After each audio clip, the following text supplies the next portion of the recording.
Norėjau dar pakalbėti, kaip jūs galvojat, kur saugu pasaulyje šiuolaikiniam.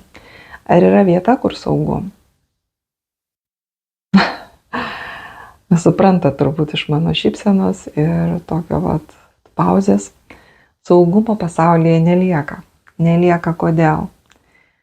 Todėl, kad žmogus, kol jisai sėdi, įsivaizduokit, mums duota galimybė kūne pakeisti savo sudėtį. Kūne pakeisti save, tapti kitą civilizaciją. Iki šiol būdavo civilizacijos naikinamos ir pradedama iš naujo. Dabar leista ir duota galimybė žmogui, reiškia mes neprarasti. Mes esam kažko verti visatos prasme. Ne mūsų galvose, kad mes įsivaizduojam, kad jis guzas kažkoks, pasaulio bamba. Ne velnio. Visata duoda mums šansą, kad mes galim pasikeisti ir tapti naujo pasaulio žmonėmis. Dievai savo kūne, dievai savo pasaulyje.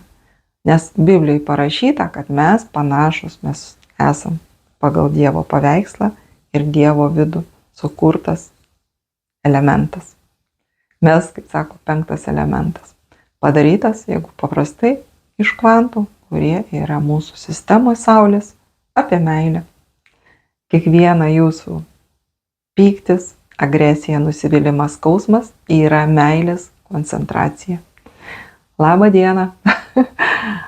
Ir visa tamsioji pusė, apie kurią mes daug kalbam, apie ją daug galvojam, kaip neteisinga, kaip nesažininga ir visa kita, tai yra apie meilę.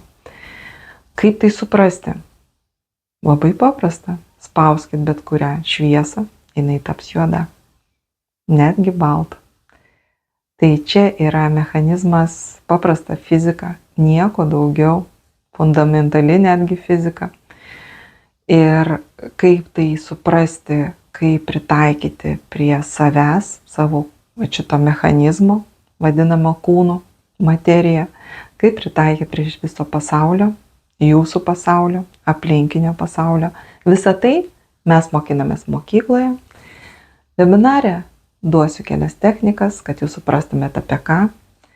Mano mokykloje ir iš tikrųjų, šiaip tai dirbu iš širdies ir atiduodu labai daug, nes tą, ką aš atiduodu, neįmanoma įvertinti pinigais.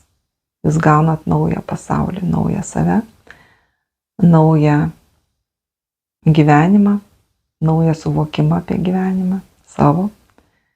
Ir realiai šitos žinios naujo pasaulio, kaip jame veikti, kaip jame gyventi, kaip jį kurti ir ką aš galiu.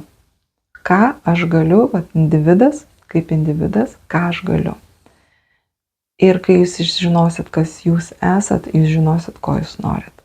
O kai žinosit, ko jūs norit, jūs žinosit, kur jūs einat. Tai visas šitos kelius mes tiesiog po žingsniuką eidami pasiekėme ir turime.